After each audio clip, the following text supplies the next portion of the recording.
Welcome everyone, it's Ross here. Today we're going to be painting our Lord and Saviour, the Giant Chaos Spawn.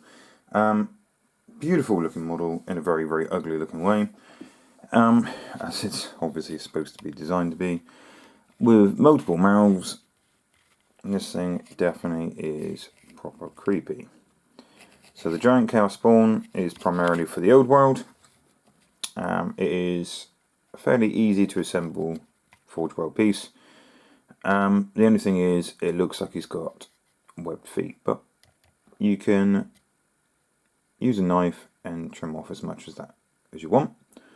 Or in my case, I'm going to use some basing texture anyway, so I can easily hide that, especially if I'm making rocks and whatnot. But this is talking about actually painting the model.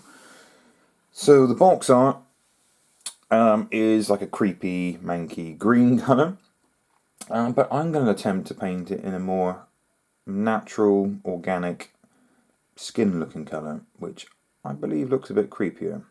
If you've seen any of the Plague Bearers or Nurglings before painted in just normal skin tones, for some reason it just looks a little bit creepier than the standard green flesh. So what I'm going to attempt to do is paint some blue veins and make the skin look a little bit opaque and possibly greasy looking. So how do I start?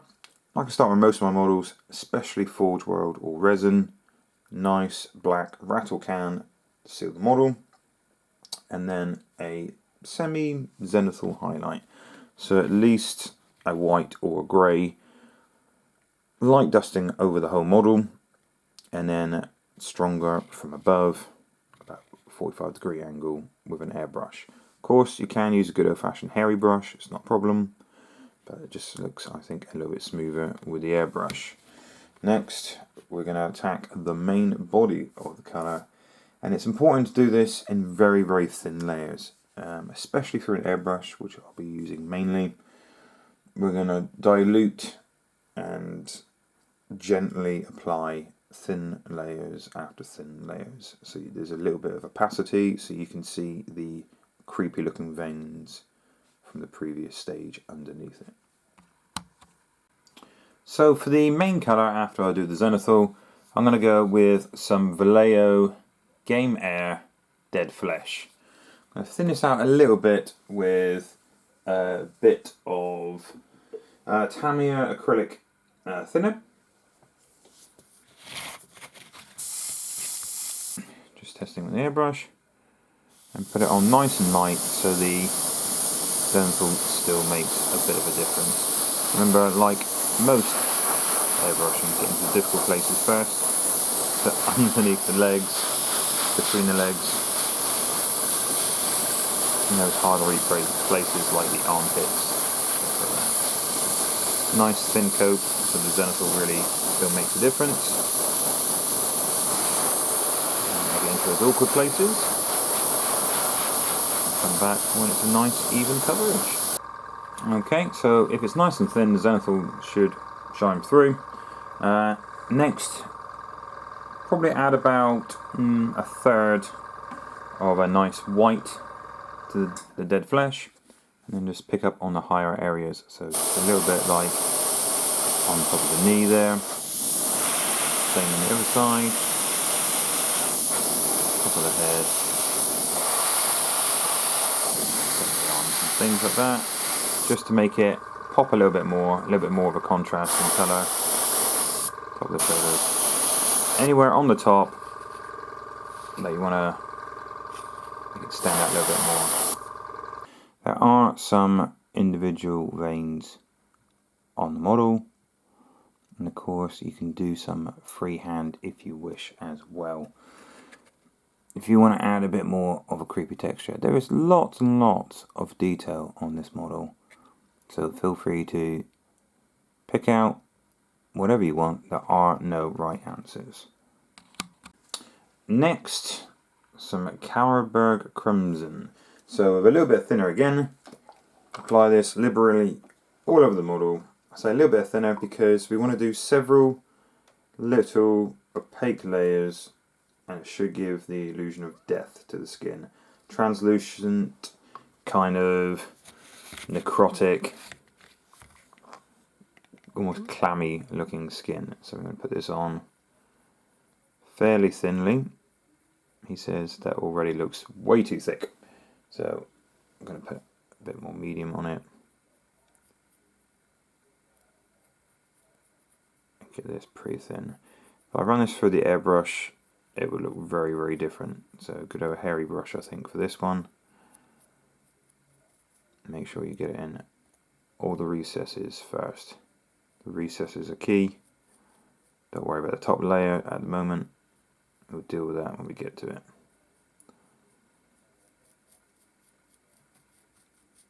Okay, a fair bit of a model to do, so I'll come back when it's done. Okay, so now it's got a bit more of a pinky tone, especially in the recesses. We want to keep it in the recesses. So I've got a nice pot of Rakkar flesh here with some paint spilt on the outside. And I'm going to dry brush this, so a very, very light dry brush. And remember, you can always add more with a dry brush. It's harder to repeat the same process all over again. So I'm just going to rub it off, get some very, very fine layers of this Rakkar all over it. I'm going to be a bit careful because lots and lots of spikes. Don't want to knock anything off. And I'm literally just going to pick up all the high spots.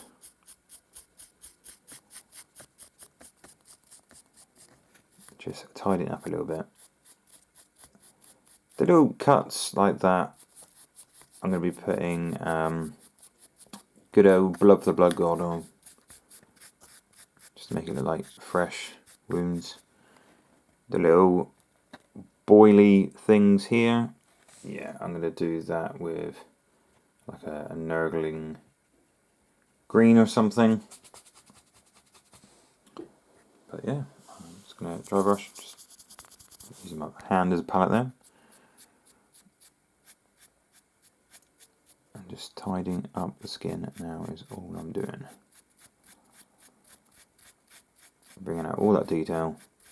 So there's boils and bumps and nasties all over this model. I should really say what inspired me to do this. So really, it's the lictor from good old Resident Evil 2. For those Resident Evil games back in the day. Had a bit of a rebump, I know, not too long ago. And the skin on that thing just was creepy. Always weirded me out. So that's what I'm going to try to do to you guys. You're welcome. And there you have the basic skin tone. You can dry brush it a bit more if you like, to bring up a bit more to get more of a contrast. But that's where I'm going to leave it for the time being. And the next thing I want to do is paint all the bits of bone and teeth or tusks, whatever you want to call them. So I'm going to go for a very basic recipe like I do most of my skulls and tusks.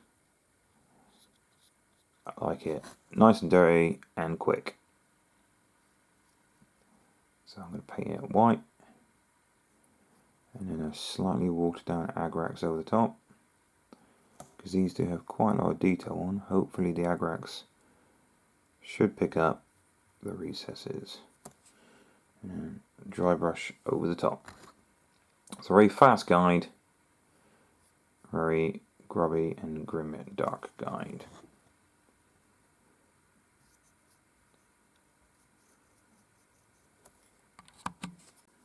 And there's all the bones and tusks and teeth and everything all painted up.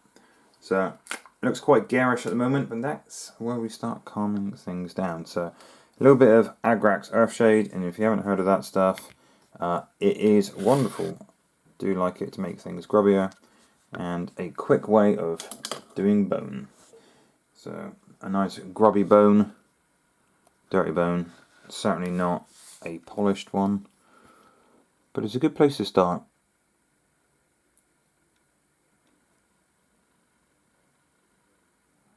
Get nice dark recesses And you can always dry brush and bring it up a little bit more later on.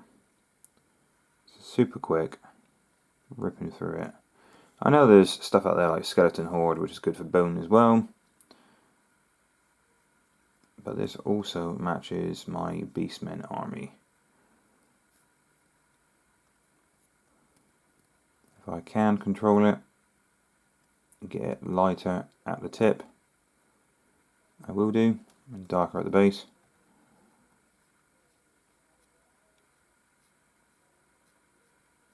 Save me dry brushing later on.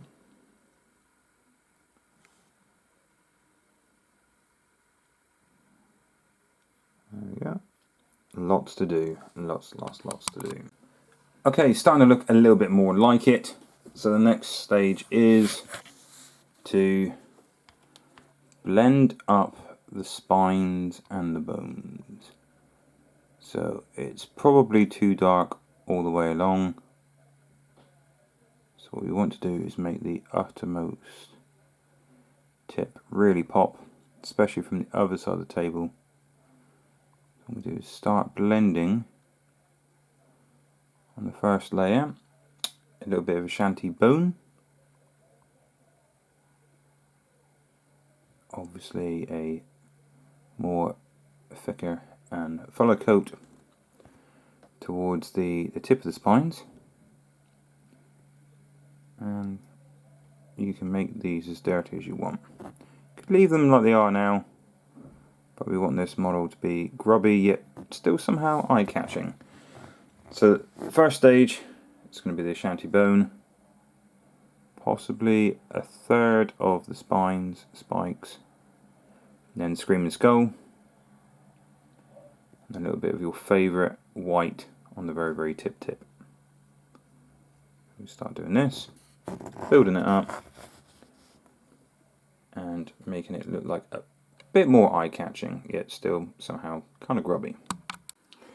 Okay, so I blended the spines and spikes and teeth a little bit more. And next thing is there's a few boils and pussy things on the model, just like that. So here comes the old Nurgle's Rot. So it's a technical paint. It is a fantastic paint. So I'm just grabbing my brush here, making a hell of a shadow. It always looks like it's wet, even when it dries. And that's what gives the perfect pussy, boily illusion. So I put it on nice and thick and horrid. It really does look gross. So I've got the Blood for the Blood God in these little recesses here. And that's another fantastic texture paint. Funny enough, it looks like blood. I do use it for spatter and things like that on axes. But yeah, I'll do a few of these boils. And then we have quite a fast Chaos spawn. So this thing's got loads and loads of texture. The old Chaos spawns, the plastic ones from GW, not the gigantic ones, the regular ones, had a lot of smooth surfaces, so you really could make your own veins and things like that. But in this particular model, there's so much detail. I mean, it is from Forge World, so you'd like to think there is. And you can grubby it up as much as you want. Some nice oils, a nice burnt umber or something to make this thing really dark and grubby. But what I decided was a pale, clammy looking pinky skin, but still kind of deadish looking. Like I said, from Resident Evil, the Lictor. The Lictor had a red tongue, and I thought red and pink is too similar. I didn't want it to look too samey overall. So the purple mouths blend in quite well, but the contrast with the brighter tongues should stand out a little bit. So I have grubbied the tongues up very slightly, but I still wanted them to be kind of weird. I've put a little bit of hard coat on the eyes to make them look a little bit more glycoma, a little bit more glazed over, dead eyes. But yeah, pretty happy with this. Put a few ferns on the base like I normally do for my beastmen. But yeah, it's weird. It's more organic looking than what I think so anyway. The box art is very green, very Nurgle, which is fine. But I think things just look a little bit weirder and grubbier when they're a flesh tone. I have seen a Great Unclean one before in a pinky skin tone, and it just looks horrid. In a nice way, if you know what I mean. But yeah, those little pussy sacks here and there at the end of the arms and on the top of the head. It's a nice contrast in medium, so you've got a satiny kind of skin with a gloss, pussy, globule here and there, and then the glossiness of the Blood of the Blood God and the recesses of the slashes and the whatever the recesses you call that. But yeah, reasonably happy with it. You could go even grimdarker, like I said, and put a filter on it. But this is just a fast painting guide. There's plenty of texture, so why not use contrasts or washes for your gigantic chaos spawn. Thank you for watching, everyone. Hope you're keeping well. If you ever paint one of these, I would love to see what you've done with yours. Or any old world for that matter. Loving some old world at the moment. Let's keep that motivation going. Stay safe, you wonderful people.